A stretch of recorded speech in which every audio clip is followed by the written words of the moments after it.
Segala puji bagi Allah Jalla Jalaluh, yang karena nikmatnya kebaikan menjadi sempurna, yang karena rahmatnya niat baik hamba dapat terlaksana.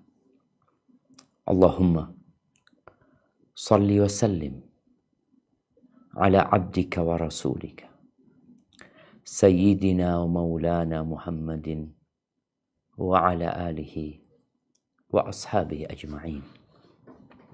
Amma ba'd. Jemaah rahimakumullah, khususnya teman-teman yang sedang ikut kajian pada saat ini. Bicara jiwa. Kita tahu ada rumah sakit jiwa. Ada kesehatan jiwa. Sejatinya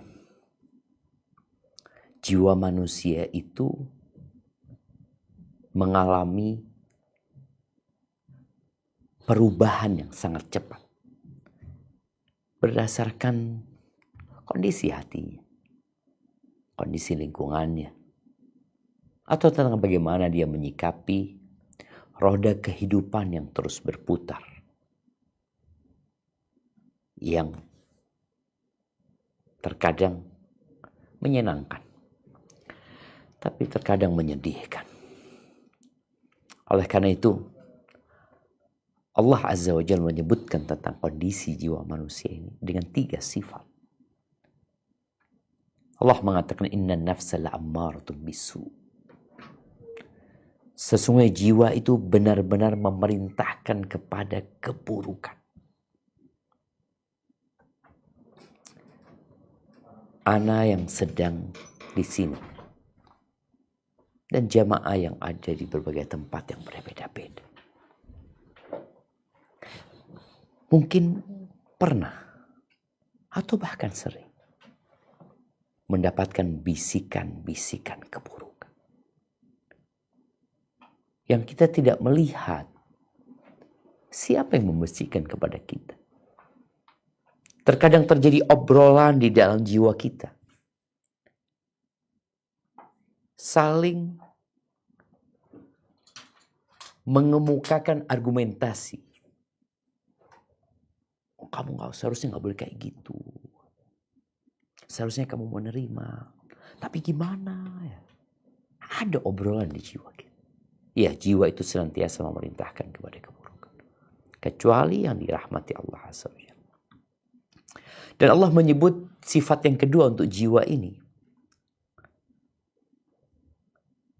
An-nafsul lawwamah. Yang hafal surat Al-Qiyamah akan mendapati di awal surat Allah bersumpah, La uqsimu biyawmil qiyamah wa la uqsimu bin nafsil lawwamah. Allah bersumpah dengan jiwa lawwamah yang senantiasa menegur. Kalau tadi jiwa itu adalah jiwa yang senantiasa memerintahkan keburukan, kadang-kadang jiwa itu sadar, seharusnya kau tidak melakukan itu gitu. Akhirnya ditegur, di situ ada penyesalan. Kadang-kala jiwa itu mencela, kenapa kau melakukan itu? Seharusnya kau nggak boleh melakukan itu. Apa gunanya? Apa manfaatnya? Dan ada kondisi yang ketiga, an-nafsul mutmainnah. Jiwa yang tenang. Sebagaimana di akhir surat Al-Fajr Allah mengatakan, Ya ayyatuhan nafsul mutmainnah. Wahai jiwa yang tenang. Wahai jiwa yang damai. Irji'i ila rabbiki radiyatan mardiyah. Kata Allah, kembalilah kalian. Kemana mau kembali? Ke Tuhan.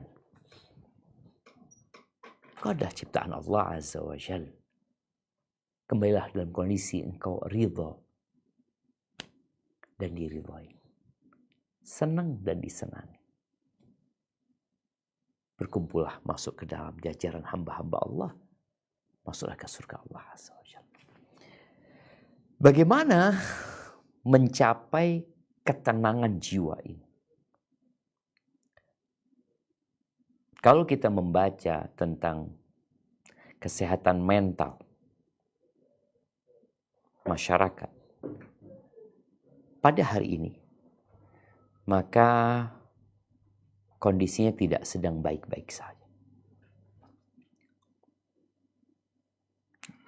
Beberapa penelitian menyebutkan kira-kira 1 miliar manusia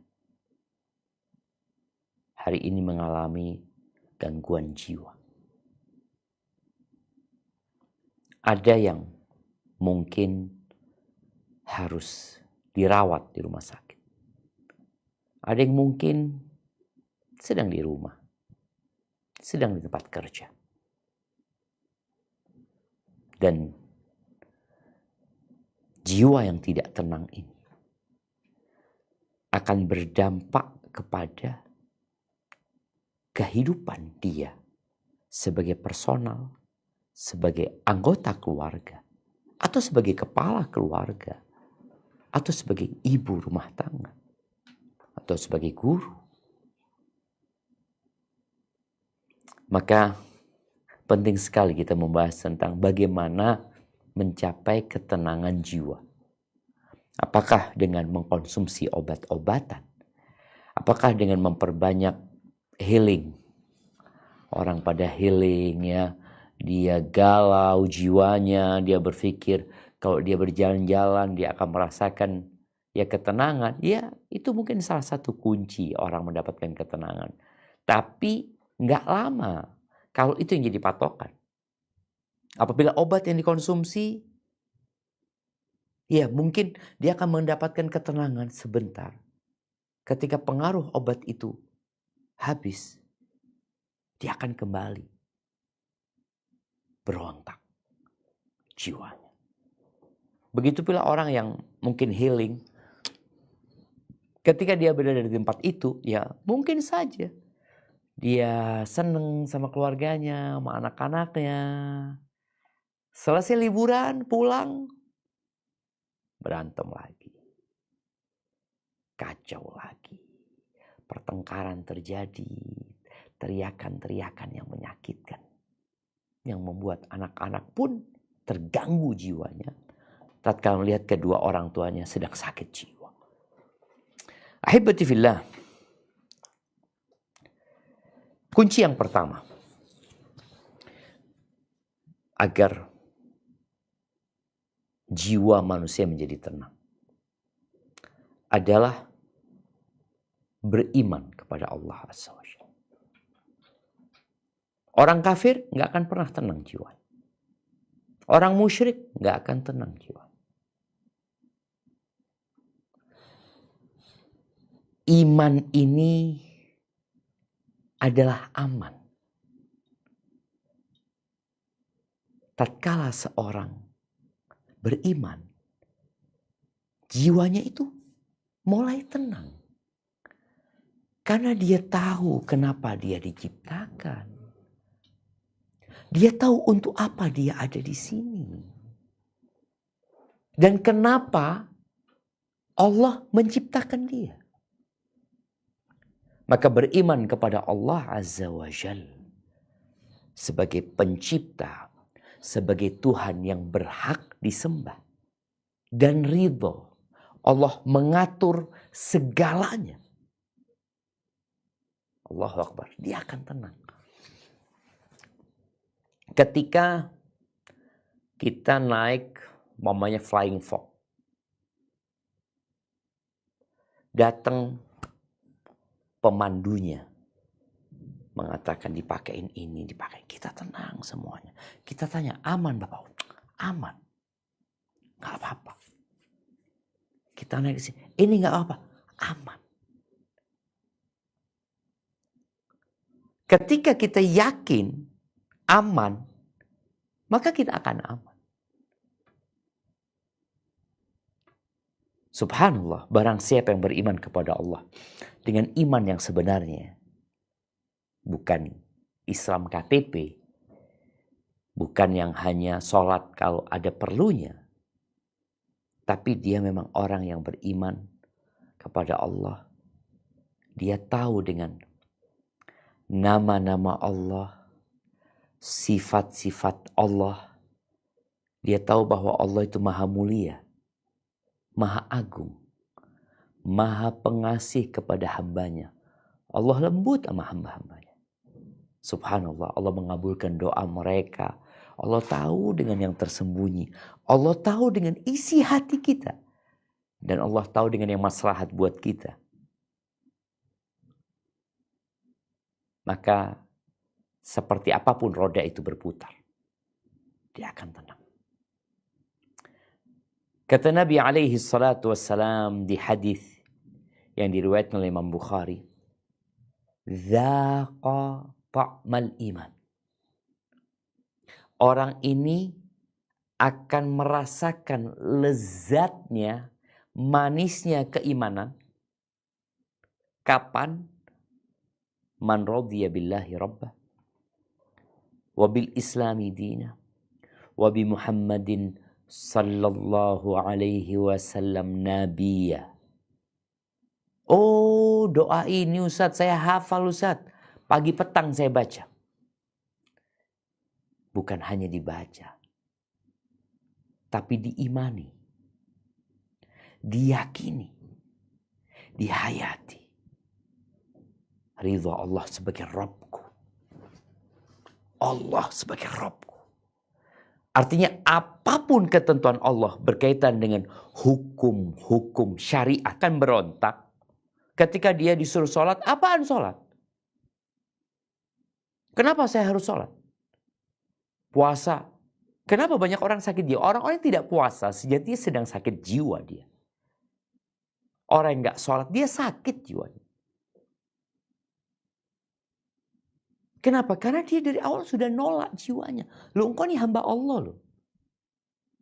Allah itu yang memberikan segalanya kepada dirimu. Dan semua ketentuan Allah itu baik buat engkau. Ada orang-orang yang kecewa sama Allah Azza wa Jalla. Dia nggak kenal sama Allah. Dan dia kurang iman. Kalau dia kenal sama Allah, dia lebih akan suka dengan pilihan Allah daripada pilihan dirinya atau pilihan siapapun di muka bumi. Ridha Islam sebagai agamanya, Nabi Muhammad SAW sebagai Nabi utusan Allah Azza wa Jalla. Maka ini pondasi pertama. Syarat dan ketentuan wajib buat orang yang ingin tenang jiwanya. Dan kalau kita melihat diri kita dan jamaah yang sedang ngaji atau tetangga kita yang mereka sama-sama orang Islam tapi tingkat kejiwaannya berbeda-beda. Tingkat ketenangan jiwanya sesuai dengan tingkat keimanan mereka. Yang paling penuh dengan ketenangan adalah yang paling ridha. Dia senantiasa bersama Allah, berbuat untuk Allah. Subhanallah. Abdul Wahid ibn Zaid, salah satu ulama, mengatakan Babullahil A'zam. Beliau mengatakan pintu Allah yang paling agung. Wa jannatud dunya, dan surga dunia. Wa mustarahul abidin, dan tempat istirahatnya orang-orang yang ahli ibadah. Apa itu? Ridha. Ridha sama Allah. Tadi. Makanya tiap pagi petang kita baca. Raditu billahi rabba, wa bil islami dina, wa bi Muhammadin sallallahu alaihi wasallam nabiyya. Dan seorang yang beriman, kemudian dia berusaha untuk menambah keimanannya. Karena kita tahu iman itu naik turun. Iman itu bertambah dan berkurang. Iman itu bisa bertambah sampai ke awan dan angkasa sana. Dan iman itu bisa berkurang sampai habis. Maka orang yang ingin tenang, maka hendaklah dia menambah imannya dengan ketaatan kepada Allah Azza wa Jalla. Ahibati fillah, di surat Thaha Allah Azza wa Jalla berfirman di ayat 123 sampai 127. Coba kita baca ayat ini. Barakallahu fikum.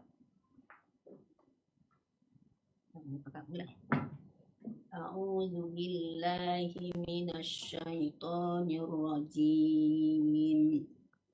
Qala bitu minha jami'an ba'dukum li ba'din adu.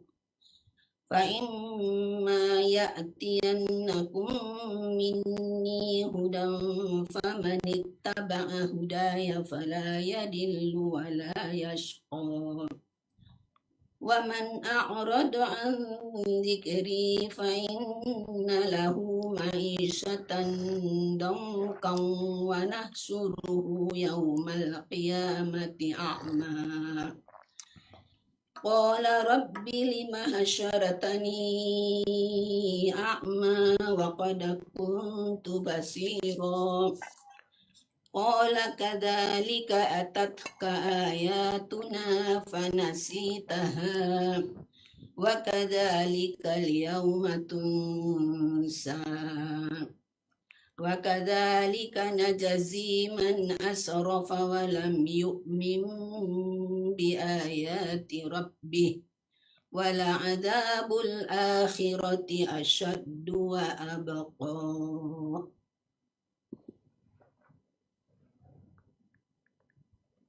Artinya, Allah berfirman, turunlah kamu berdua dari surga bersama-sama.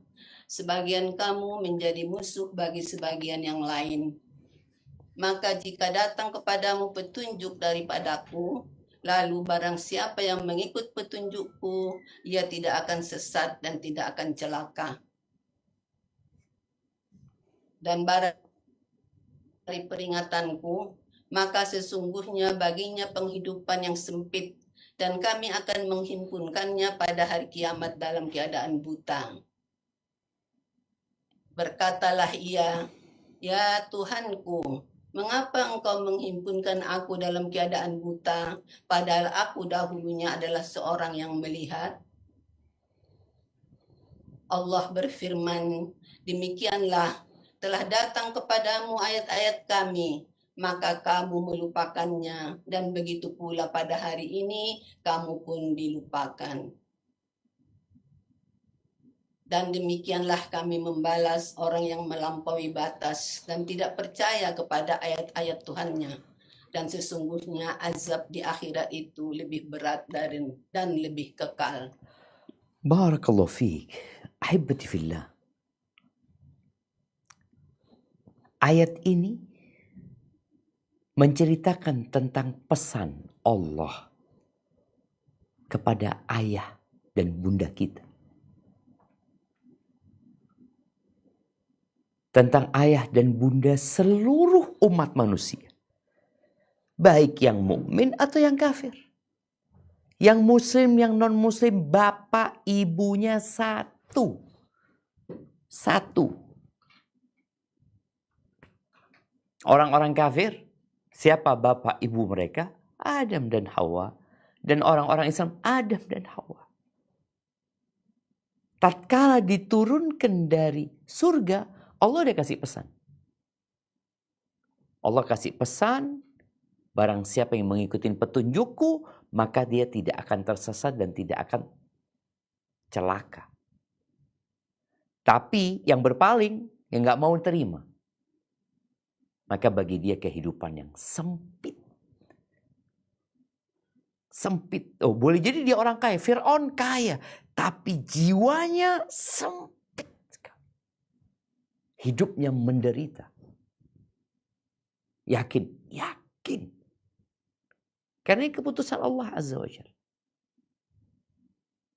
Dan pada hari kiamat akan dibangkitkan dalam kondisi buta. Gak bisa ngelihat. Padahal di dunia bisa melihat. Apa penyebabnya? Menolak ayat-ayat Allah. Gak beriman dia. Dia tidak mau beriman. Dan azab akhirat itu lebih pedih dan lebih kekal. azab itu ada dua. Ada azab fisik, ada azab jiwa. Sakit kan ada sakit jiwa, ada sakit fisik. Dan Allah akan berikan dua azab itu kepada mereka. Dan kita tahu ya, sebagian orang terazab jiwanya sampai ingin mati fisik. Maka ahibati fillah, itu hal pertama. Beriman kepada Allah dan tambahlah keimanan itu dengan meningkatkan amal kebajikan. Mengikuti petunjuk-petunjuk Allah Azza wa Jalla. Yang kedua, kunci ketenangan jiwa adalah menyerahkan kepada Allah semua urusan. Engkau sudah beriman, ya udah serahkan sama Allah. Yakin bahwa pilihan Allah lebih baik daripada pilihan dia. Banyak orang yang depresi, banyak orang yang stres ketika mereka tidak menerima takdir Allah Azza wa Jalla. Seorang wanita yang tahu-tahu didapat WA dari suaminya bahwa dia telah diceraikan. Apa yang dia lakukan? Ketika dia beriman dengan takdir Allah dan dia menyerahkan kepada Allah, dia selesai sudah qadarullah ma syaa fa'al. Inna lillahi wa inna ilaihi raji'un. Seorang ketika di PHK padahal dia tidak melakukan kesalahan karena memang pengurangan jumlah pegawai, ketika dia dapat surat pemberhentian, dia mengatakan inna lillahi wa inna ilaihi raji'un. Pilihan Allah pasti terbaik. Tinggal kau serahkan sama Allah. Namun orang yang kurang imannya dan dia tidak bergantung full kepada Allah, maka tatkala ada hal-hal yang tidak menyenangkan yang pastinya ada dalam kehidupan kita, dia akan stres, depresi, kejiwaan dia. Subhanallah jemaah. Oleh karena itu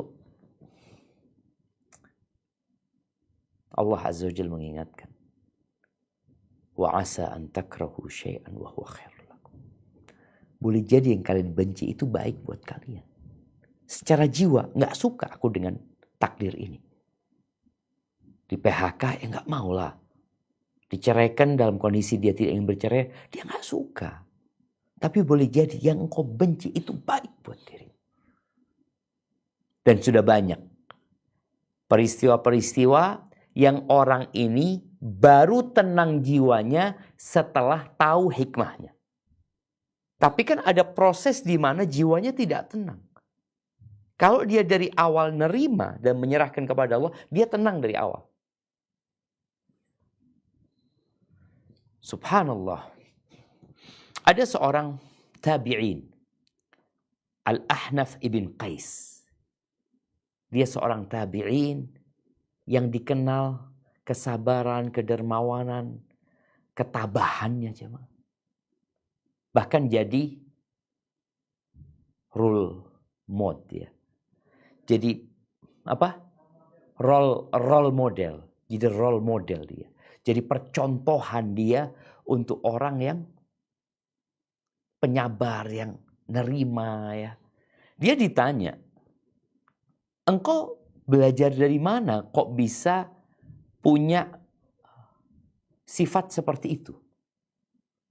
Dari mana? Oh, kata dia, dari Ahnaf ibn Qais. Ini, dari Qais ibn Asim. Jadi Al-Ahnaf ibn Qais belajar dari sahabat Nabi yang bernama Qais ibn Asim. Dari dia, kata dia. Gimana ceritanya? Iya, pernah. Kita ini biasa datang ke para ulama, para fuqaha. Dia seorang tabi'in. Dia datang ke tempatnya para sahabat untuk belajar. Suatu hari kita datang ke majelisnya Qais ibn Asim. Lagi duduk di sana, Qais bin Asim ini duduk sambil menaikkan lututnya. Biasanya diikat orang Arab itu. Jadi nggak perlu bersandar dia. Lutut sama punggungnya itu diikat dengan satu tali. Lagi duduk, tahu-tahu datang rombongan orang, bawa jenazah, dan bawa satu orang yang diikat.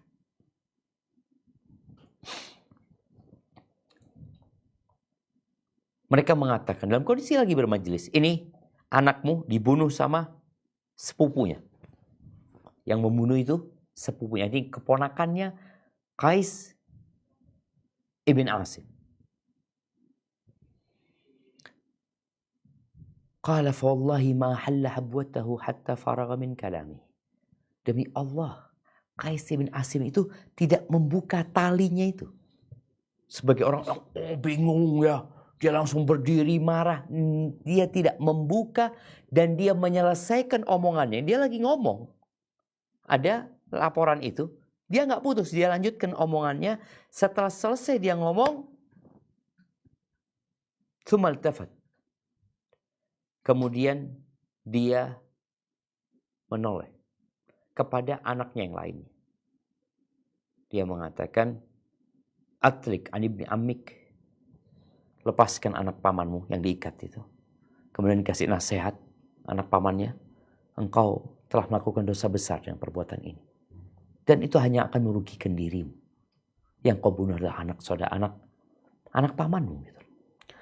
Kemudian ngomong juga sama anaknya. Tolong saudaramu engkau kuburkan dia. Dan antarkan 100 ekor onta kepada ibunya. Sebagai dia.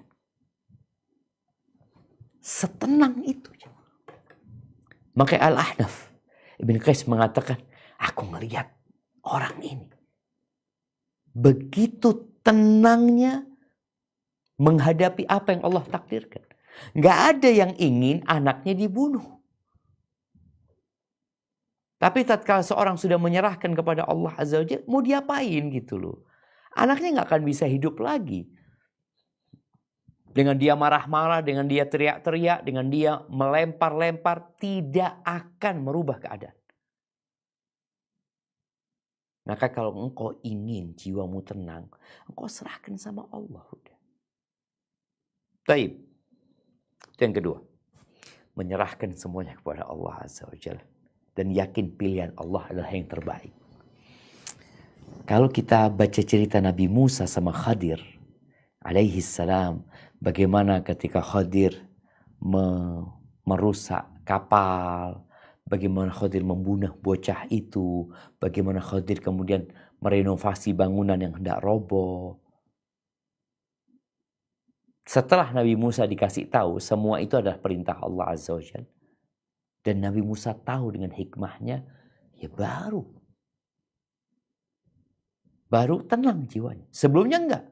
Diingkari. Gimana engkau merusak kapal orang yang dia berbuat baik sama kita? Udah dikasih tumpangan gratis, kapalnya dirusak. Itu anak bocah kecil nggak punya dosa, dipelintir kepalanya dibunuh. Itu bangunan mau roboh, engkau renovasinya ada hubungan engkau sama bangunan itu. Dan seharusnya engkau minta upah sama warga kampung yang tidak mau menjamu kita. Karena orang masih bertanya-tanya. Tapi ketika sejak awal orang itu menyerahkan, selesai. Engkau akan tenang. Tapi itu yang kedua. Yang ketiga, ya hubunganmu sama Allah harus baik.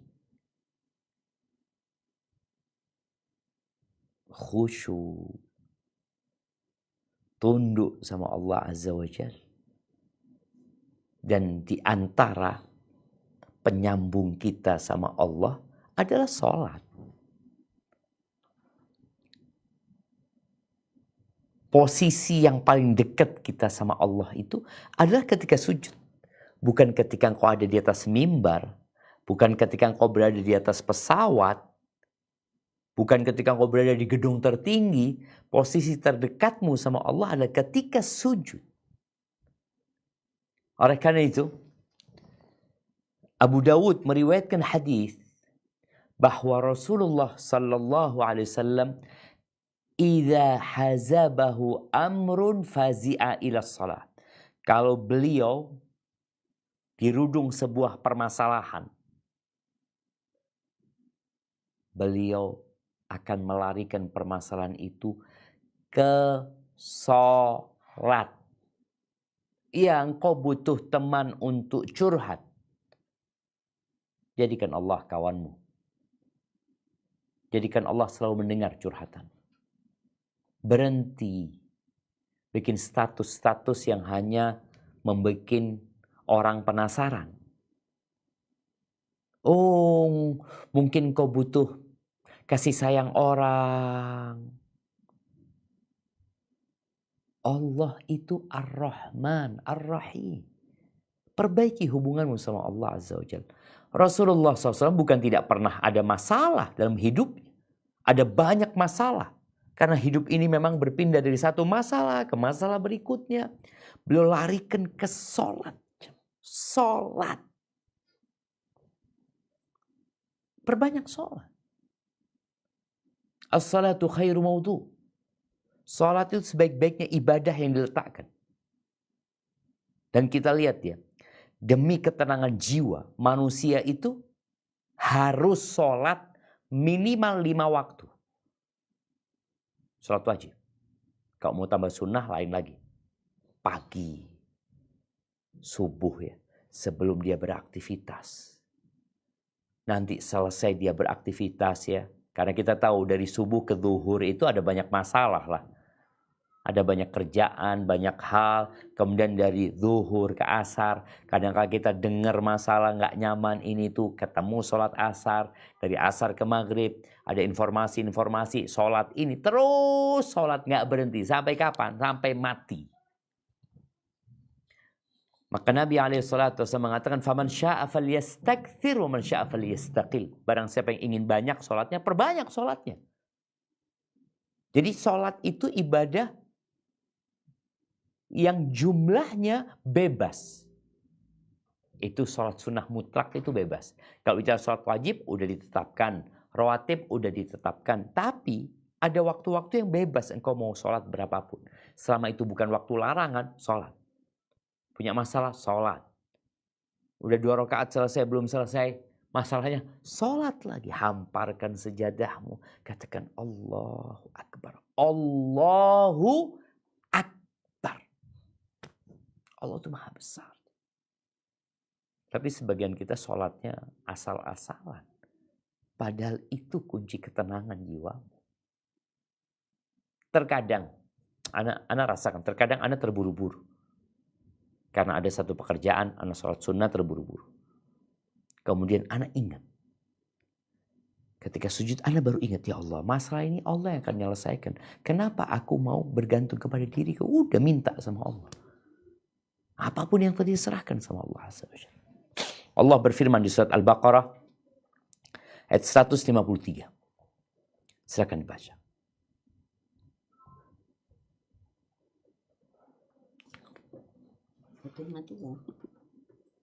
Billahi minasyaitonir rajim.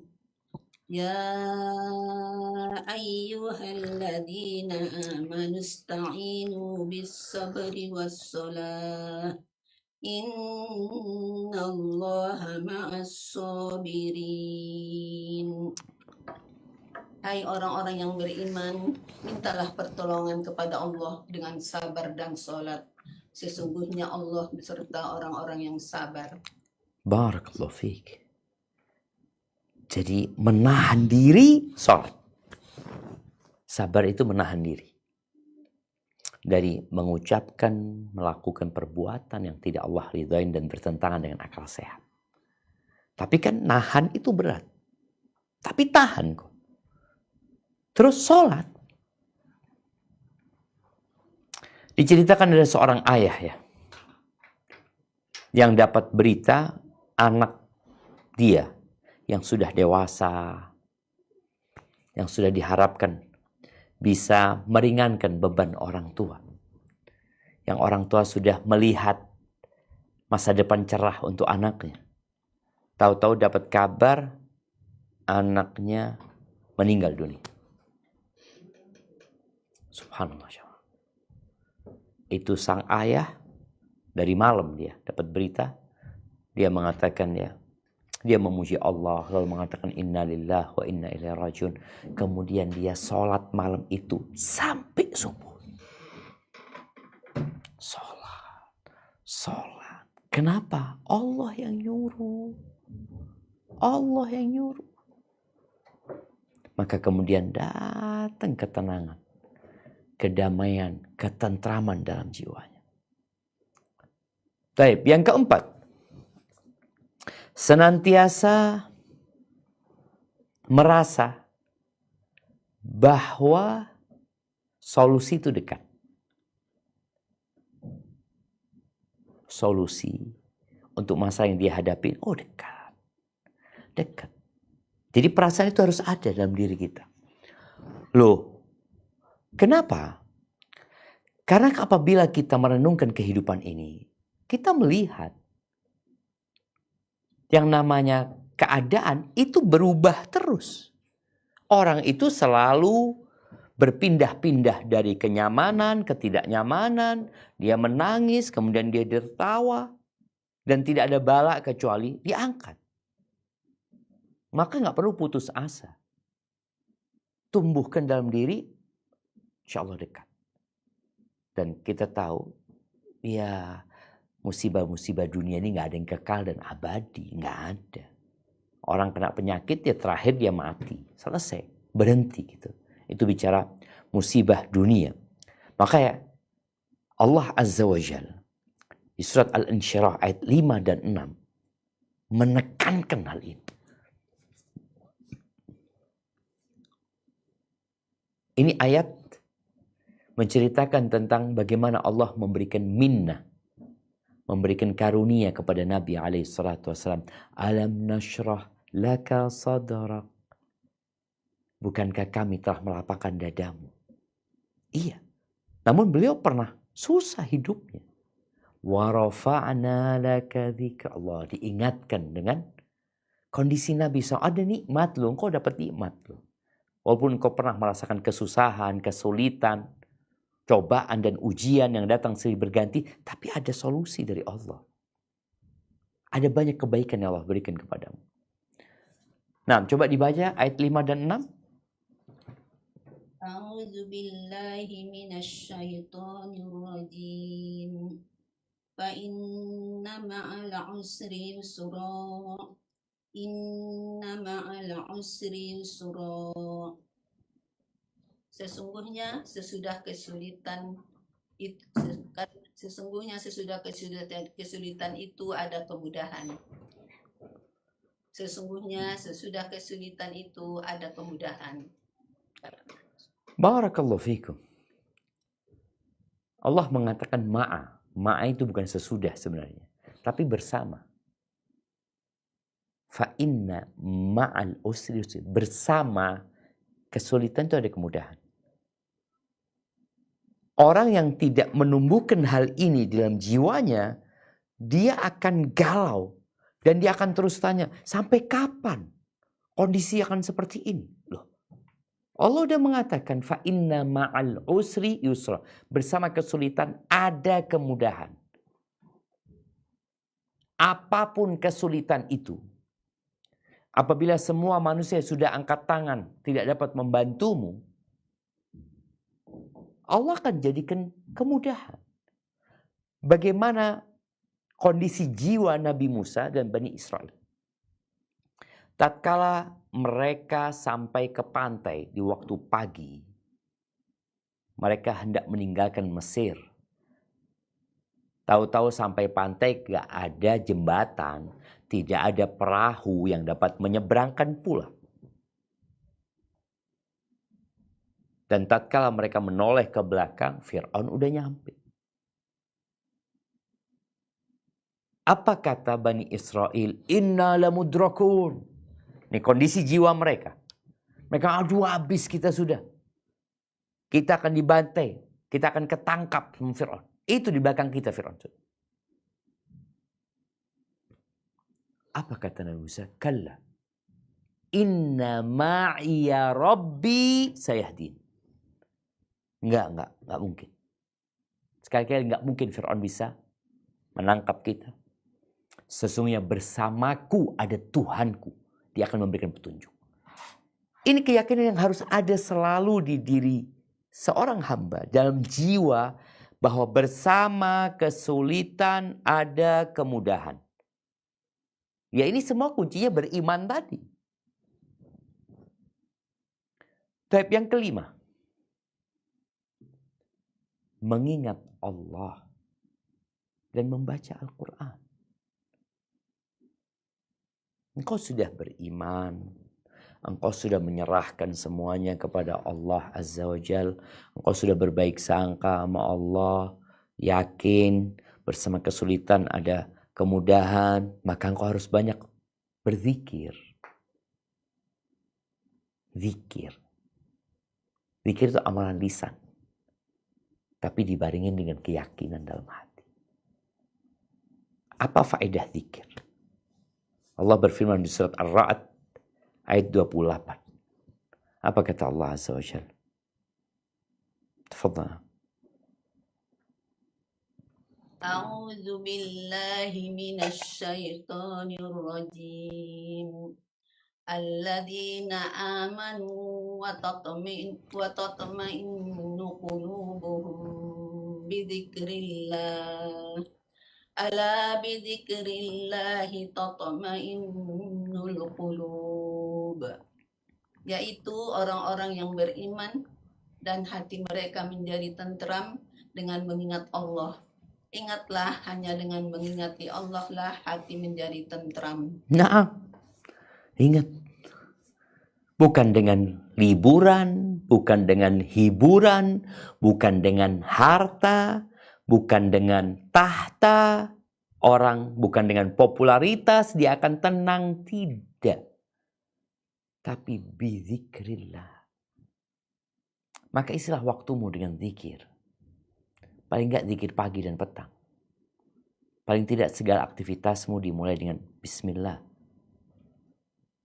Engkau baca subhanallah wa bihamdihi subhanallahil azim. Ketika dalam kondisi yang tidak menyenangkan, da'watul makrub kata Nabi SAW. Doa buat orang yang sedang dalam masalah. Sedang. Ada orang yang masalahnya sudah pergi. Dia hanya sedih. Ada orang yang sedang cemas dengan masa yang akan datang. Padahal nggak ada masalah.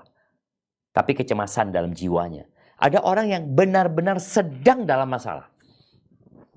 Apa doanya kata Nabi SAW? Baca doanya Nabi Yunus. La ilaha illa anta subhanak inni kuntu minadh zalimin. La ilaha illa anta. Tiada Tuhan yang berhak disembah kecuali Engkau. Maha suci Engkau. Sesungguhnya aku termasuk orang-orang yang zalim. Baca. Atau baca subhanallahi wa bihamdihi subhanallahil azim. Baca subhanallah walhamdulillah wa la ilaha illallah wallahu akbar. Wa la hawla wa la quwwata illa billah. Baca. Pikirin. Pada saat engkau benar-benar bingung. Tadi kita bicara sholat. Sholat itu termasuk zikir. Karena kita tahu isi sholat itu ya dari awal sampai akhir zikrullah. Tapi ada kondisi perempuan gak bisa sholat. Karena dia sedang nifas. 40 hari. Ada seorang yang habis lahiran anaknya. Diceraikan sama suami. Atau dapat berita suaminya meninggal dunia. Ada. Ya udah perbanyak zikir, kok gak bisa sholat? Dan zikir yang paling utama juga adalah membaca Al-Quran. Dengan memaknai artinya. Baca tuh Quran. Allah mengatakan, Inna nahnu nazzalna dzikr. Sesungguhnya kami menurunkan zikir. Itu Al-Quran. Dan orang yang sedang dalam kondisi tidak nyaman hatinya, kemudian dia membuka kitabullah, lalu dia mengkaji makna dan artinya, selesai baca Quran dia akan tenang. Dan ketenangan jiwamu setara dengan hubungan baikmu dengan Al-Quran Al-Azim. Baik, yang keenam, ilmu. Orang yang tahu dengan perintah Allah, larangan Allah, dia juga memahami tentang hakikat kehidupan ini, maka dia akan suka dengan ilmu. Yang sumbernya tadi Al-Quran, dia baca hadis-hadis Nabi SAW, dia datang ke kajian. Terus terang, ketika Anda membaca kitab ya, awalnya Anda pegang handphone mamanya. Handphone ini kan ada banyak hiburan di sana. Kita buka IG, udah kita akan tenggelam dalam dunia hiburan. 24 jam kita akan scrolling itu. Tatkala Anda tinggalkan handphone lalu Anda baca kitab. Anda baca. 1 halaman lewat, 2 halaman lewat, 3. Ya Allah, enak sekali. Makanya beberapa orang itu sekarang menyuruh orang-orang yang sakit jiwa untuk meninggalkan handphonenya, meninggalkan semua hubungan dia dengan manusia dan sibuk di rumah memperbaiki sholat, kemudian berzikir, lalu baca buku. Dengarkan kajian, so baca buku. Udah, gak usah dengerin kajian dulu, engkau baca buku. Soalnya kalau engkau pegang handphone, ada hal-hal lain mungkin yang kau akan baca. Tapi engkau baca buku. Baca kitab Riyadhus Shalihin. Baca. Engkau akan merasakan, ya Allah, ada ketenangan di situ. Ada. Dan selesai itu, kau akan rasa, ya Allah, aku dapat ilmu ini, dapat ilmu itu. Aku baru tahu tentang ini, aku baru tahu tentang itu. Dan kita tahu ayat yang pertama turun adalah Iqra, baca. Kemudian yang ketujuh, laksanakan kewajiban dan hak-hak orang. Karena jiwa yang melaksanakan tugasnya, tidak pernah menzalimin orang lain ya, dia akan tenang gitu loh. Karena kita tahu kalau ada orang yang pernah dizalimi sama kita, orang itu akan angkat tangan. Dan dakwatul mazlum, doa orang yang dizalimi, itu gak ada hijab antara dia sama Allah Azza wa Jalla. Maka laksanakan kewajiban-kewajibanmu. Tunaikan hak-hak orang. Sebagai seorang suami, laksanakan tugasmu. Kalau engkau ingin jiwamu tenang. Istri, laksanakan tugasmu. Berikan hak orang lain. Sebagai seorang anak, laksanakan tugasmu. Kita belum bicara yang ke-8 ya. Ini kita bicara melaksanakan kewajiban, menunaikan hak orang. Belum berbuat baik. Engkau sedang melaksanakan kewajibanmu untuk melepas tanggung jawab. Oh, aku sebagai seorang anak, aku sebagai seorang suami, aku wajib memberikan nafkah. Udah kasih nafkah. Sebagai seorang istri, aku harus taat nurut. Udah nurut aja. Tapi tatkala seorang istri tidak melakukan kewajibannya sebagai seorang istri, tidak menunaikan hak-hak suaminya, nggak tenang jiwa dia. Karena dosa itu akan membuat kegoncangan di dalam jiwa. Ketika Nabi SAW ditanya tentang dosa, apa kata Nabi SAW? Mahaka fi nafsika wa karihta an yattali alaihin nas. Dosa itu adalah sesuatu yang gak nyaman di dalam jiwamu. Dan engkau gak ingin orang lain tahu. Engkau gak ingin. Orang lain tahu engkau itu seperti itu. Sedangkan orang yang berbuat baik, dia nggak ada masalah orang lain tahu gitu. Tapi ini enggak. Ini sesuatu yang dia simpan di jiwanya, bergejolak dalam jiwanya. Tapi dosa itu akan membuat noktah hitam di dalam hati, mengotori jiwa. Maka tolong laksanakan kewajibanmu, tunaikan hak orang lain. Apapun posisimu, sebagai seorang pegawai, ya udah laksanakan tugasmu. Tapi kalau atasan menyuruh untuk kemaksiatan, ya di awal kan udah dibahas beriman kepada Allah. Nggak ada yang namanya taat kepada makhluk kalau menyelisih perintah Allah yang menciptakan kita. Jadi melaksanakan kewajiban dan menunaikan hak ini akan menyebabkan engkau tenang. Ada seorang istri yang punya masalah sama suaminya mungkin berbuat salah ini dan itu. Dia mengatakan, Ustadz, urusan suami anak, urusan dia sama Allah. Sudah, anak akan laksanakan tugas anak sebagai seorang istri, sebagai seorang muslimah. Nah, tenang dia di sana.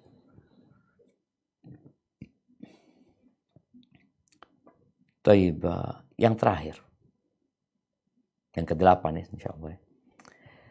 Berbuat baik kepada manusia. Kalau tadi kan sekedar melaksanakan kewajiban kita. Ini berbuat baik kepada manusia. Dengan harta, kalau bicara berbuat baik itu, dengan harta yang kita miliki, dengan wibawa yang kita punyai, dengan kekuasaan, dengan ilmu apa aja, pokoknya kau berbuat baik sama orang sudah. Karena orang yang bakhil, Nabi alaihissalam mencontohkan ya, orang yang dermawan itu, orang yang terus berinfak, terus berbuat baik kepada orang, itu pakai baju yang sempit awalnya. Kita tahu orang kalau pakai baju sempit itu gak nyaman gitu loh. Tapi setiap kali, ini baju besi ya, baju besi yang sempit. Setiap kali dia bersedekah, baju besi itu semakin melebar. Semakin melebar.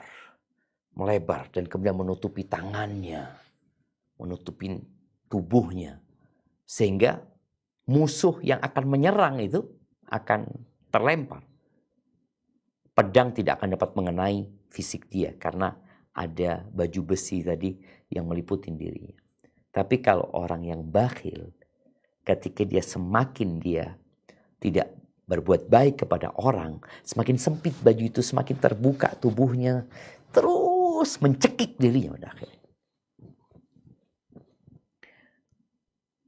Maka berbuat baiklah kepada orang. Benar. Engkau akan merasakan jiwa yang tenang. Makanya Allah Azza wa Jalla mengatakan, "Wa may yuqa syuhha nafsihi", barang siapa yang dijaga dari kekikiran jiwanya, faulaika humul muflihun, maka dia adalah orang-orang yang sukses. Orang-orang yang sukses. Kemudian yang terakhir, kali tadi yang ke-8, yang ke-9 yang terakhir ini, doa. Dan minta sama Allah Subhanahu wa Ta'ala. Kita kalau minta sama manusia kan gak enak. Aduh gak enak, belum tentu dia bisa bantu. Aku sudah ngerepotin dia, ini dan itu. Tapi kalau engkau minta sama Allah, Allah semakin senang sama kita. Jadi masalah-masalah dalam hidup ini, memang Allah turunkan agar manusia ini kembali kepada Allah. Angkat tangan, dia cari waktu yang mustajab, dia memohon kepada Allah Azza wa Jalla pertolongan, dengan dia minta sama Allah ya, dan dia yakin Allah akan kabulkan, dia akan tenang.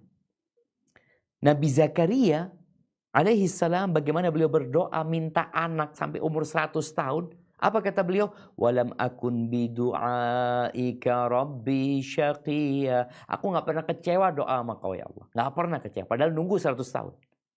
Karena dia dengan minta sama Allah, dia jadi tenang. Dia yakin Allah akan kasih. Ud'uni astajib lakum, kata Allah. Mintalah kepadaku, pasti aku kabulkan. Barakallahu fiik, itu beberapa kunci jemaah untuk mendapatkan ketenangan jiwa. Sekali lagi, jiwa manusia itu mengalami proses ya. Jiwa itu senantiasa membisikkan keburukan. Orang itu disuruh bunuh diri, Orang itu disuruh melakukan tindakan yang tidak sesuai dengan akal sehat, wala dengan syariat. Nanti kalau sudah berbuat, jiwa itu akan mencela, kenapa kau melakukan itu? Tapi nanti akan dibisikin lagi. Sampai tingkatan mutmainnah. Tingkatan jiwa yang tenang dengan perintah Allah. Dengan ketentuan Allah. Dengan apapun solusi yang Allah berikan. Dia tenang pada saat itu. Keridhaan Allah menunggu dia. Surga Allah menanti dia. Dia kalau bicara dunia, cepat atau lambat, kita semua akan meninggalkannya. Hadza wallahu a'lam bissawab. Itu yang dapat ana sampaikan. Mungkin kita masuk ke sesi tanya jawab. Ana kembalikan ke moderator. Jazakillah khair. Alhamdulillah. Jazakallah khair wa barakallahu fiik Ustadz untuk paparan dan ilmunya hari ini. Izin untuk membacakan pertanyaan yang masuk dulu sebelum kita menerima yang raise hand Ustadz. Tafadhali barakallahu fiik. Baik, bismillah. Bismillah, jazakallah khair Ustadz untuk ilmunya hari ini. Ustadz, dikatakan tadi bahwa zikir membuat ketenangan saat kita gelisah.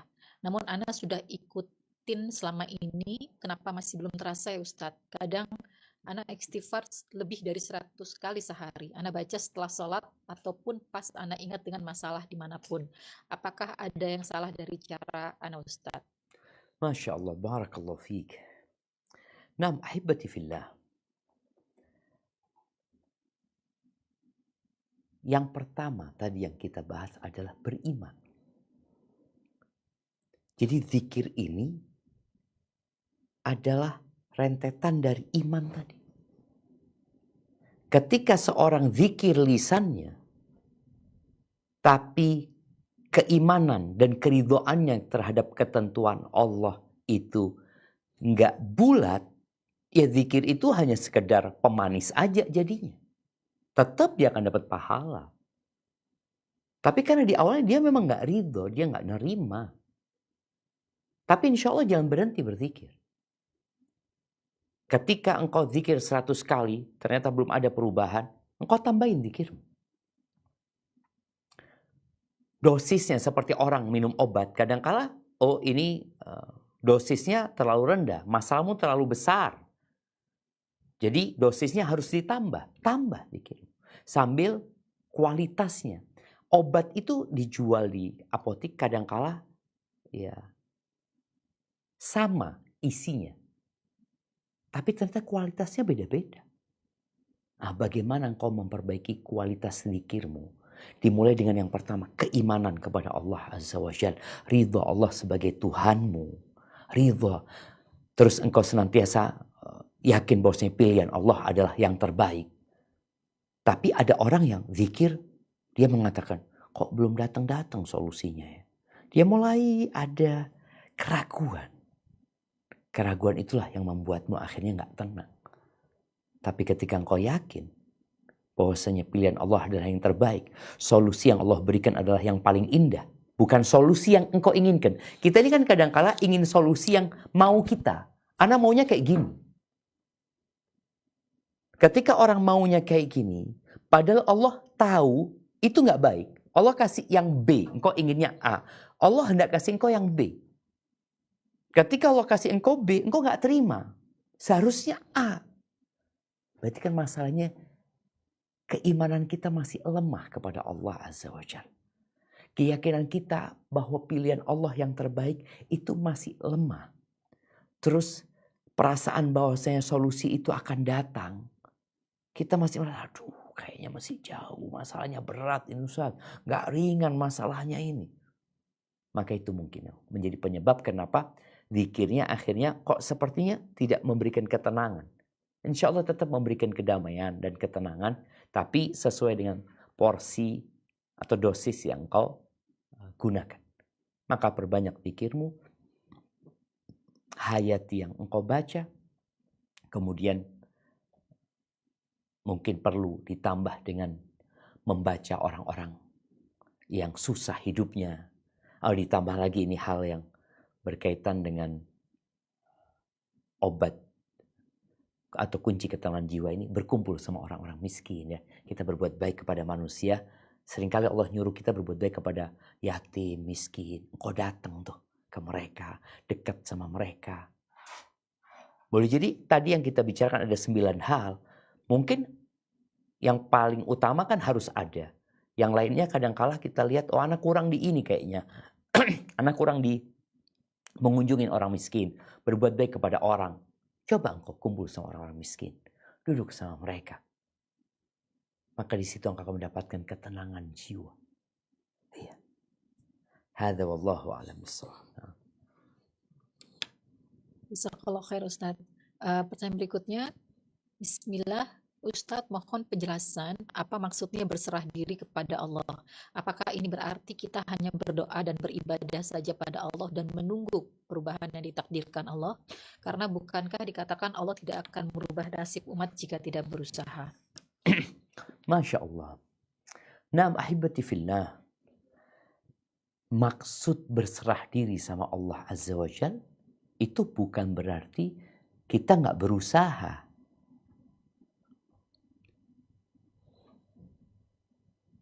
Tawakal itu amalan hati.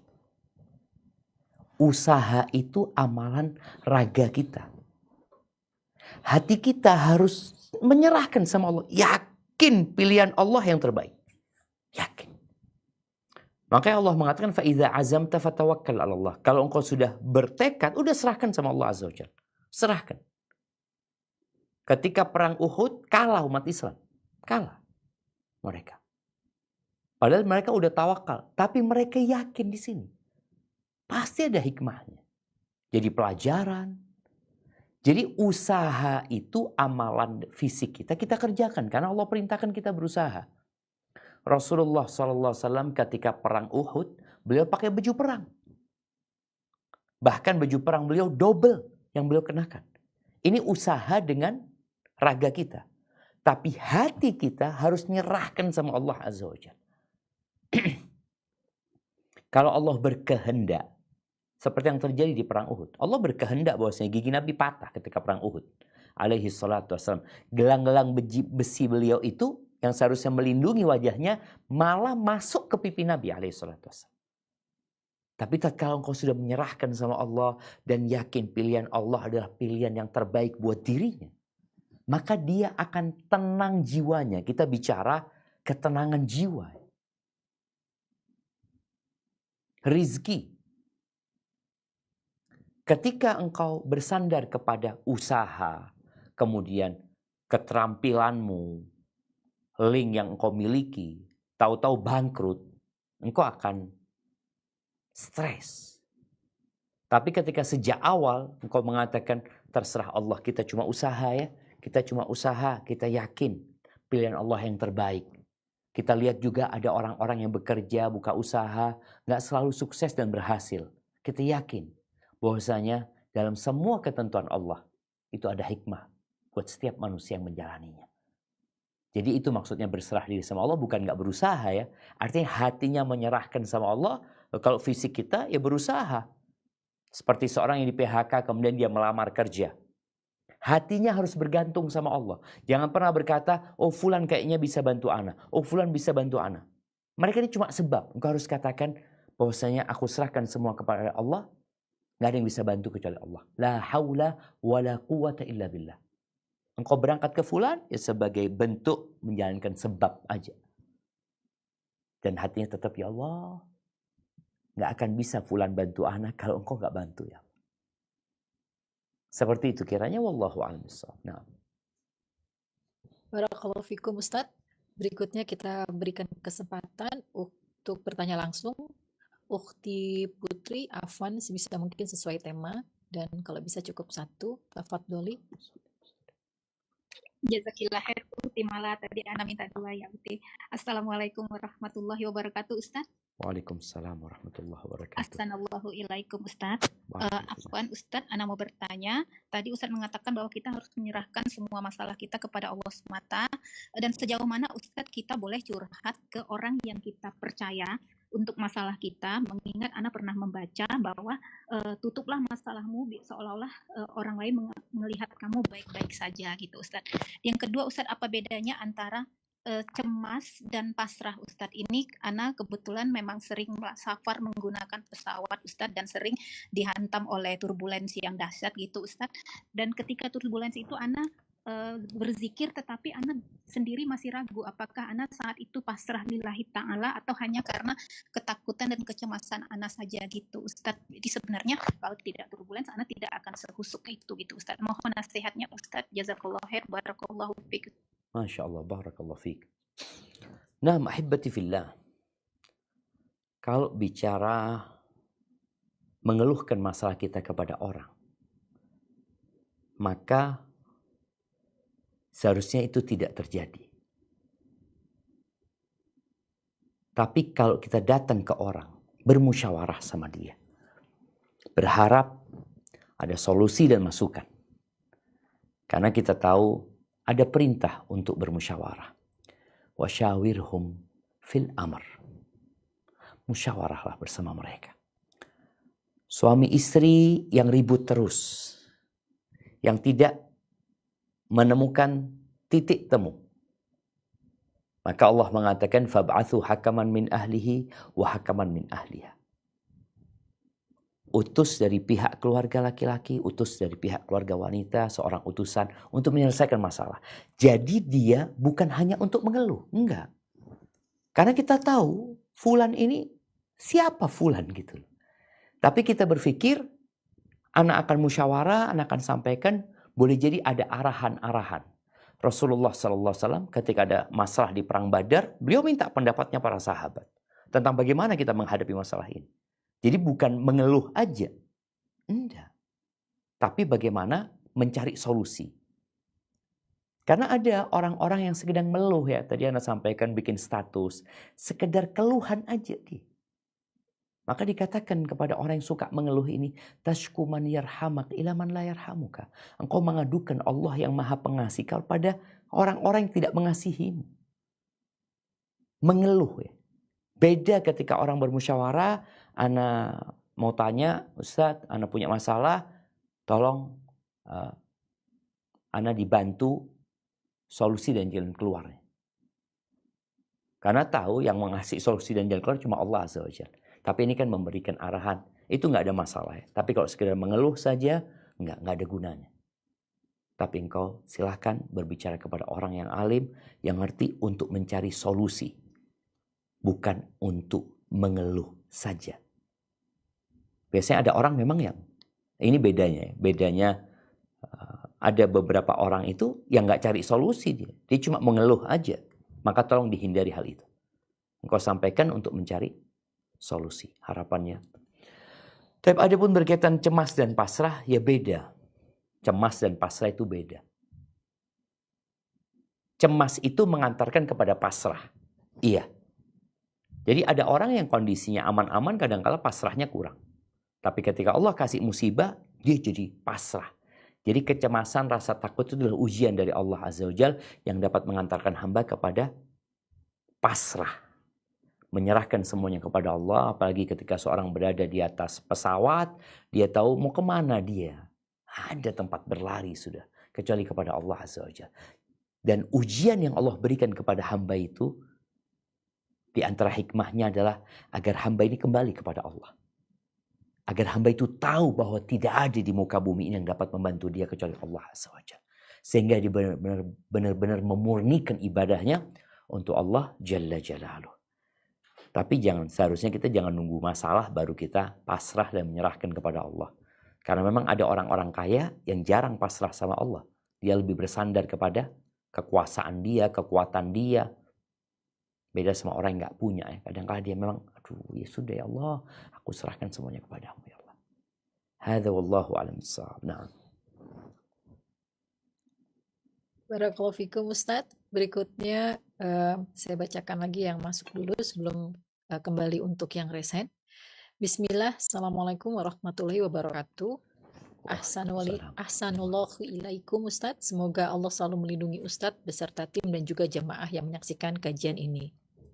Afwan izin bertanya Ustadz, apabila hati kita terkadang masih gelisah akan dosa-dosa kita, apakah itu termasuk jiwa kita belum tenang, Ustadz? Meskipun sudah berusaha memperbaiki hubungan dengan Allah, tapi terkadang masih ada kegelisahan yang kadang membuat bingung apa yang harus diperbaiki lagi. Mohon nasihat dan solusinya, Ustadz. Ini mungkin juga ada pertanyaan, Ustadz, yang relate juga. Yang pertama adalah bahwa saya selalu terbayang dengan dosa besar waktu sebelum hijrah dan khawatir tergelincir lagi. Dan juga ada ummahat yang mengatakan bahwa meskipun sudah menghindar dan bertobat dengan maksiat, tapi kadang selalu tergelincir lagi sehingga sampai saat ini masih belum menemukan ketenangan hati. Mohon nasihatnya, Ustaz. Insya Allah, barakallahu fiik.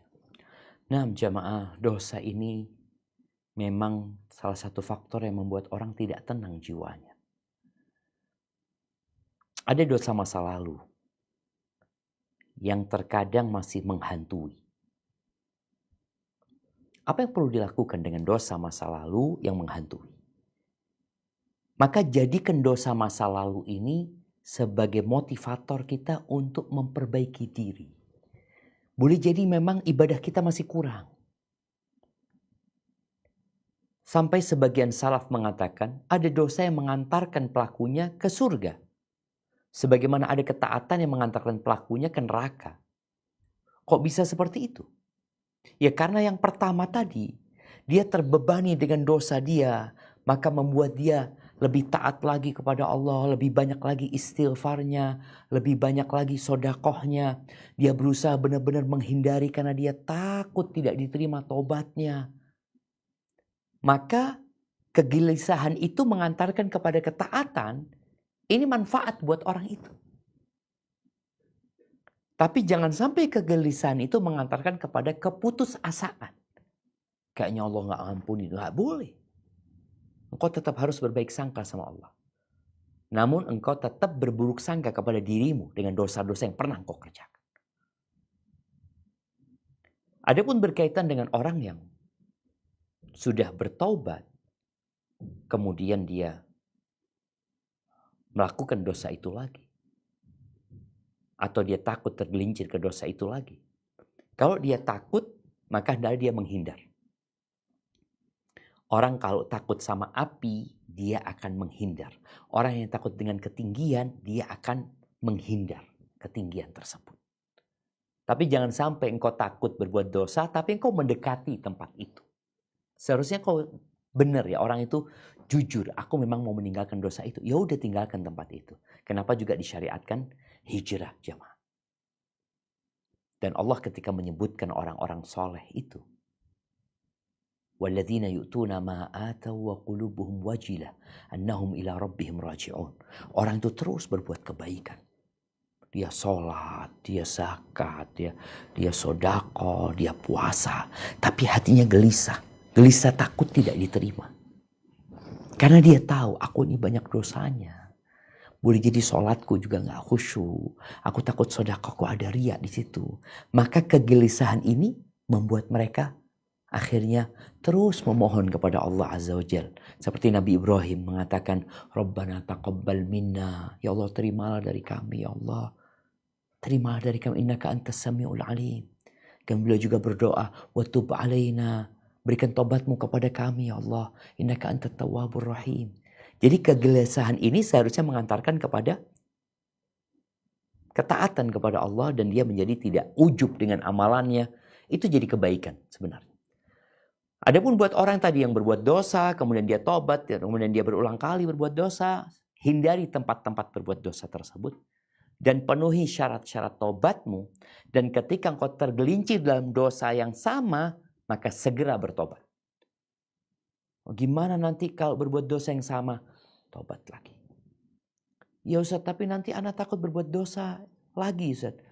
Tobat lagi. Intinya engkau tidak boleh berhenti bertobat. Adapun dosa, ya berusaha untuk berhenti. Jangan sampai setan membisikkan kepadamu dan jiwamu memerintahkan kepada dirimu untuk menunda tobat. Udah sekalian aja tobatnya. Sekalian, iyalah. Engkau pekan lalu baru berbuat dosa ini, kata dia. Engkau ulangin lagi. Mau tobat sekarang. Engkau nanti ulangin. Udahlah, tahun depan aja tobat. Bener-bener Ramadan lah paling tidak engkau tobat. Jangan. Jangan. Terus kapan tobatnya? Selesai berbuat dosa, langsung tobat. Dan ikutin dengan kebaikan. Dan syaratnya tobat itu menyesali, meninggalkan, bertekad untuk tidak mengulangi. Tekad untuk tidak mengulangi. Hadza wallahu a'lam bissawab. Nah. Jazakallah khair beberapa topik Ustadz. Berikutnya kita berikan kesempatan untuk yang resen. Tafadholi Ummu Muhammad. Afan bisa mungkin sesuai topik dan satu pertanyaan. Nah, jazakillah khairan. Assalamualaikum warahmatullahi Waalaikumsalam warahmatullahi wabarakatuh.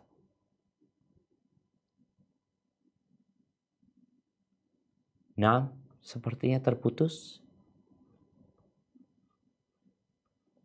Terdengar? Nah, tafadhali. Nah, jadi ada seseorang yang dia berdoa kepada Allah supaya diberikan rezeki yang halal, yang banyak dan barokah. Karena dia bercita-cita ingin lebih banyak membantu lagi, terutama untuk keluarganya. Karena ketika dia membantu keluarganya, baik itu ibunya ataupun saudaranya, sepertinya mereka itu belum puas, masih merasa kurang apa yang diberikan. Sementara si yang memberi bantuan ini merasa bahwa memang bantuannya belum bisa lebih banyak lagi dari itu. Kemudian dia berdoa siang dan malam mohon kepada Allah supaya diberikan rezeki yang halal, yang banyak dan barokah. Dan dia berdoa terus. Tapi terkadang dia merasa bersalah. Ya Allah, maafkanlah karena permintaan yang mungkin tidak pantas, yang berlebihan begitu. Tetapi dia benar-benar bercita-cita ingin membahagiakan orang-orang yang ia sayangi dan juga orang-orang lain yang memang membutuhkan bantuan. Bagaimana menurut Ustadz atas doa orang tersebut? Apakah dia salah berdoa seperti itu? Masya Allah. Yang dia selalu berdoa, dia takut nanti Allah marah begitu. Karena doanya mungkin berlebihan. Dia meminta sesuatu yang lebih. Tetapi orang tersebut menyampaikan, ya Allah, bukannya saya tidak bersyukur atas segala apa yang telah Engkau berikan kepada hamba ya Allah, tapi hamba ingin lebih baik lagi dunia dan akhirat. Mohon penjelasannya Ustaz. Jazakumullahu khairan. Assalamualaikum warahmatullahi wabarakatuh. Waalaikumsalam warahmatullahi wabarakatuh. Nah, ahibati fillah, berdoa minta rizki. Sejatinya tiap hari Nabi SAW meminta rizki. Allahumma inni as'aluka ilman nafi'an wa rizqan tayyiban wa amalan mutaqabbalan. Adapun keinginan minta rizki yang banyak dalam rangka untuk membantu orang lain, itu juga baik. Tapi kalau engkau ingin lebih baik lagi, engkau mintakan rizki buat orang-orang itu. Bukan engkau minta rizki supaya diberikan kepadamu, lalu engkau mau beri orang-orang itu. Yang lebih baik harusnya engkau lakukan, engkau berdoa, fulan ya Allah, kasih rizki fulan ya Allah. Bukakan pintu rizki buat dia. Fulan ya Allah, fulan ya Allah. Jadi bukan kita minta rizki itu buat kita lalu kita mau ngasih fulan. Boleh nggak apa-apa, tapi yang lebih baik buat engkau. Engkau mintakan langsung, ya Allah kasihkan rizki kepada fulan. Nggak harus engkau yang kasih. Biar Allah langsung yang ngasih sama fulan. Ini yang perlu kita budayakan. Karena ketika seorang mendoakan orang lain kebaikan, akan Allah kirim malaikat yang mengatakan, Allahumma amin walaka bimithil. Itu bicara rizki. Kemudian kau lihat, boleh jadi mereka, bukan mereka, manusia itu nggak ada puasnya. Nggak ada puasnya. Dikasih satu lembah emas, dia ingin 2, dia ingin 3. Maka engkau selain mintakan rizki buat mereka, mintakan kepada Allah buat mereka iman.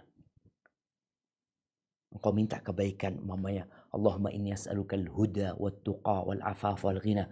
Ya Allah, aku minta kepadamu ya Allah petunjuk, ketakwaan, penjagaan kehormatan diri.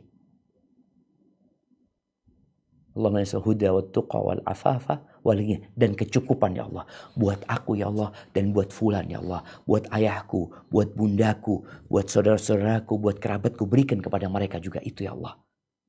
Di sini jamaah, engkau berbuat baik tanpa mereka tahu engkau berbuat baik kepada mereka. Hadza wallahu a'lam bissawab. Jazakallah khair Ustaz. Pertanyaan berikutnya Ustadz.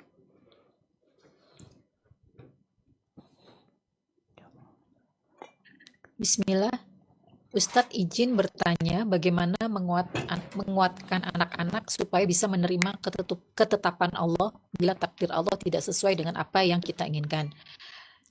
Ini memang belum terjadi dan mungkin bisa saja terjadi pada kami. Pemikiran ini apakah termasuk mendahului Allah atau bagaimana Ustadz, dan apakah berarti Ana bersuzon kepada Allah tapi tetap optimis Allah supaya bisa membantu kami? Mohon penjelasan dan juga mohon doanya semoga Allah memberi kami jalan yang terbaik. Barakallahu fiik. Nah, ahibati fillah, bagaimana mengajarkan kepada anak-anak menerima takdir Allah itu harus. Itu rukun iman yang harus kita tanamkan. Kita tahu rukun iman itu ada 6. Untuk minabillah, kenalkan mereka sama Allah. Dan ini juga yang tadi kita bahas di awal. Kunci pertama ketenangan jiwa itu al-imanu billah. Beriman kepada Allah dan ridha Allah sebagai Tuhan kita. Islam sebagai agama kita. Nabi Muhammad sebagai Rasul utusan Allah Azza wa Jal. Sallallahu alaihi wasallam. Itu perlu ditanamkan. Antuk minabillah. Beriman kepada malaikat-malaikat Allah. Beriman kepada kitab-kitab Allah. Rasul-rasul Allah. Beriman dengan hari akhir. Hari akhir ini perlu ditanamkan kepada anak-anak kita supaya kita tahu mereka dunia ini akan kita tinggalkan. Kita akan ke sana. Di situ ada surga, di situ ada neraka. Kemudian beriman dengan takdir baik dan buruk. Ya. Di antara cara mengajarkan kepada anak kita tentang beriman dengan takdir buruk. Ya. Kalau takdir baik semua siap nerima. Tapi tetap kita harus tanamkan beriman dengan takdir baik. Bahwa itu karena Allah yang memberikan. Agar kita tidak merasa, oh karena aku berhak mendapatkannya. Karena aku berusaha. Enggak. Itu perlu ditanamkan di diri anak kita. Ini karena Allah yang ngasih. Engkau bisa pintar, engkau bisa juara pertama ya. Engkau bisa diterima di kampus ternama. Itu Allah yang kasih. Itu takdir Allah Azza wa Jalla. Bukan karena kepandaian. Jadi menanamkan keimanan dengan takdir ini yang baik harus kita lakukan dan beriman dengan takdir buruk. Bukan kita menanamkan pesimisme, enggak. Itu akan terjadi loh anakku. Mau bacakan kepada dia firman Allah di surat Al-Baqarah ya. Ayat 155 atau dari 153 sampai 157 berkaitan Allah benar-benar akan memberikan ujian. Nak. Sampaikan. Allah janji akan memberikan bala dan ujian. Ujian itu bentuknya macam-macam. Ya di sini orang tua ketika menyampaikan ujian itu, menyampaikan bentuk-bentuk ujian yang Allah akan berikan, anak itu siap gitu loh. Kemudian kita kasih contoh, lihat nah fulan sakit, Allah kasih penyakit ini. Fulan Allah kasih penyakit ini. Dan semua orang itu diuji. Nah. Kita pun akan diuji. Bagaimana ketika ujian itu datang, ya kita harus siap. Tapi kalau bicara doa, kita nggak boleh minta bala. Doanya kita minta afiah, minta kesembuhan dan diselamatkan dari bala dan musibah. Dan tetap kita sampaikan, Allah itu maha baik. Allah itu lebih sayang sama kita daripada siapapun di muka bumi ini. Jadi dalam semua ketentuan Allah, pasti ada hikmahnya. Hadza wallahu a'lam bishawab. Jazakallah khair Ustadz. Pertanyaan berikutnya Ustadz. Nah. Bismillah. Assalamualaikum warahmatullahi wabarakatuh. Waalaikumsalam warahmatullahi wabarakatuh. Ustadz, suami saya berkali-kali berselingkuh. Butuh waktu dan mendengar nasihat di kajian untuk saya menjadi lebih tenang. Saat ini saya merasa siap untuk menerima apapun takdir yang ditentukan Allah. Tapi Ustadz, saya ingin sekali berbicara sekali saja pada perempuan pengganggu itu untuk menuntaskan gangguan di hati. Setelah itu saya rasa insya Allah saya bisa lega dan lebih tenang. Bagaimana menurut Ustadz, dan bolehkah saya berdoa pada Allah agar Allah pisahkan suami saya dengan perempuan itu? Barakallahu fiik. Iya, ada yang kurang fair di pertanyaan tadi ya. Di pertanyaan dan di sikap penanya tadi. Seakan-akan yang masalah itu perempuan itu. Masalahnya di suami ibu. Maka ibu perlu duduk sama suami. ini masalah besar, perselingkuhan, perzinaan. Nggak ada alasan seorang laki-laki berzina tatkala Allah membolehkan dia menikah 2, 3, 4. Nggak ada alasan. Memang ketika seorang berpikir untuk menikah lagi, dia akan berpikir permasalahan. Tapi ketika orang berzina, dia akan berpikir kelezatan. Ketika seorang berpikir untuk poligami, dia akan berpikir ada banyak masalah yang harus dia hadapin. Ketika orang berpikir berzina, dia akan berpikir hanya kelezatan, selesai. Tapi di situ ada keresahan. Baik, sebelum engkau berbicara dengan wanita itu, tadi udah dikatakan dalam pertanyaannya, bahwasanya dia berselingkuh lagi, berselingkuh. Iya, perempuan ini berganti dengan 1000 wanita di luar sana. Engkau ngomong sama perempuan itu oke, dia tidak akan ganggu. Emangnya akan berhenti setan mengganggu? Nggak akan. Ada wanita banyak di luar sana yang akan mengganggu dia. Oh, masalahnya oke, fulana lagi. Engkau lagi ngurusin fulana. Selesai fulana, masalahnya di rumahmu. Suamimu yang bermasalah. Maka bagaimana engkau berpikir menguatkan keimanan suami? Mengajak dia kembali kepada Allah. Ketika dia kembali kepada Allah, dia akan punya punya protek di dalam jiwanya. Jadi semua gangguan dari luar itu, anak panah ya. Anak panah, kita tahu pandangan terhadap wanita itu anak panah yang beracun. Ketika seorang memprotek dirinya dengan baju besi, mungkin dengan baju astronot ya, yang tidak tembus dengan panah atau apa, dia diganggu seperti apapun, dia akan tetap lempeng. Dia akan tetap lurus. Dia akan selamat.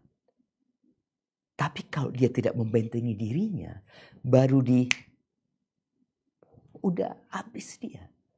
Atau boleh jadi memang suami penanya itu berada di tempat yang menyebabkan dia akan terus berselingkuh di sana. Udah proteknya nggak benar, dia berada di tempat yang penuh dengan dosa. Jadi tolong jangan memikirkan wanita itu. Engkau pikirkan suamimu. Dan ketika suami tidak berhenti berbuat dosa, maka engkau bisa gugat cerai dia. Hadza wallahu a'lam bissawab. Mungkin kita ke pertanyaan terakhir. Naam, tafadhali. Baik Ustadz. Untuk pertanyaan terakhir, kami persilahkan untuk bertanya langsung. Afwan, mohon pertanyaannya secara langsung dan satu pertanyaan. Tafadholi Ummu Muhammad. Assalamualaikum warahmatullahi wabarakatuh, Ustaz. Waalaikumsalam Assalamualaikum, Ustaz. warahmatullahi wabarakatuh. Nah, Terima kasih atas ilmunya. Izin bertanya, Ustaz.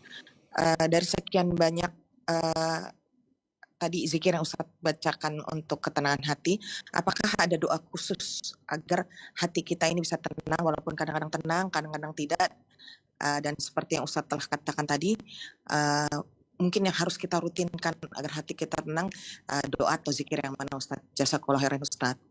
barakallahu fiik. Taib, ana akan minta ditampilkan dulu sebentar.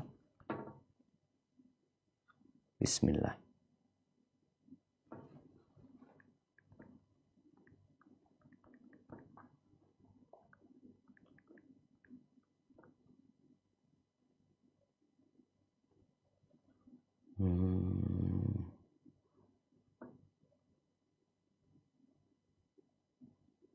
Masya Allah. Taib, tolong ditampilkan. Bismillah. Supaya kita bisa baca, karena ini hal yang rasa penting sekali ya.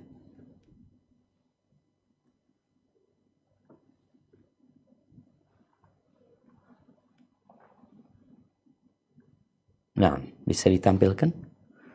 Ini bicara tentang Al-Quran ya. Al-Quran itu tadi udah disebutkan termasuk zikir yang menyebabkan orang akan tenang. Taib, di bawah bisa tampilkan. Terus bawah lagi, ini yang doanya ya. Ini coba dibesarin doanya. Udah paling gede. Bisa dibesarin lagi kayaknya. Fokus ke doanya. Nah, besarin lagi. Naam, ya. Sahih. Ini doanya. Ini doa diajarkan sama Nabi SAW dan beliau menyampaikan kepada para sahabatnya untuk mempelajari doa ini dan menghafalkannya. Ini doa pelipur lara ya. Doa untuk supaya jiwa kita tenang ya. Coba kita lihat ya. Rangkaian doa ini seperti pembahasan kita tadi yang berkaitan dengan kunci-kunci yang mendatangkan ketenangan jiwa. Yang pertama Allahumma. Memanggil Allah. Allahumma inni abduk. Ini sebuah pengakuan. Aku adalah hambamu ya Allah. Wabnu abdika. Aku anak hambamu. Bapakku itu juga hambamu ya Allah. Mbahku, nenek moyangku semua hambamu ya Allah. Wabnu amatik. Ibuku juga hambamu ya Allah. Nasiyati biyadik. Ubun-ubunku ada di tanganmu ya Allah. Madin fiyah hukmu. Berlaku. Yang namanya keputusanmu ya Allah. Adlun fiyah qadauk. Adil. Adil. Apapun yang kau tentukan ya Allah. As'aluka. Baru di sini berdoa. Bikullis min huwalak. Samaita bihi nafsa. Aku memohon kepadamu dengan segala nama yang engkau miliki ya Allah. Yang engkau namakan dirimu dengan nama itu. Au allamtahu ahadan min khalqik. Atau nama itu engkau ajarkan kepada salah satu dari hambamu. Au anzaltahu fi kitabik. Atau nama itu engkau turunkan dalam kitabmu. Au ista'tharta bihi fi ilmil ghaibi indak. Atau nama itu engkau simpan khusus hanya engkau yang mengetahui dalam ilmu ghaibmu. Apa permintaannya? Antaj'alal Qur'ana rabi'a qalbi. Aku memohon kepadamu agar engkau menjadikan Al-Quran sebagai penentram hatiku. Wa nura sadri, dan cahaya untuk dadaku. Wa jala'a huzni wa dhahaba hammi, dan pelenyap kesedihanku dan pengusir kegundahanku atau kecemasanku ya. Ini minta supaya dikasih ketenangan agar kita tidak terbelenggu dengan masa lalu dan kita juga tidak tertawan dengan masa yang akan datang. Ya udah, semua serahkan sama Allah Azza wa Jalla. Itu mungkin di antara doa yang perlu dibaca. Semoga ya kita bisa membaca hal itu, dan banyak sekali ya doa-doa yang lainnya seperti Allah, Allah, Rabbi la usyriku bihi syai'a. Allah, Allah itu Tuhanku. Aku tidak menyekutukan Allah dengan siapapun, dengan sesuatu apapun. Intinya banyak zikir, baca Quran, berdoa. Ini kalau bicara amalan ya. Tapi semua itu harus dimulai dengan keyakinan yang di dalam jiwa kita. Bahwa kita ridha dengan Allah Azza wa Jalla. Jazakillah khairan. Itu yang dapat Anda sampaikan. Kurang lebihnya mohon maaf. Yang benar dari Allah Jalla Jalaluh. Yang salah dari diri Anda pribadi. Allah dan Rasul terbebaskan dari kesalahan itu. Anda kembalikan ke moderator. Barakallahu fiik. Alhamdulillah binikmatihi tatimus sholihat. Jazakallahu khair wa barakallahu fiik Ustadz untuk waktu. Subscribe channel Marhaban TV. Ikuti akun sosial media Marhaban TV, siaran Telegram, grup WhatsApp. Yuk berdakwah bersama kami. Dukung operasional dakwah dan sosial kami. Raih pahala jariah yang terus mengalir sampai hari kiamat. Jazakumullahu khairan.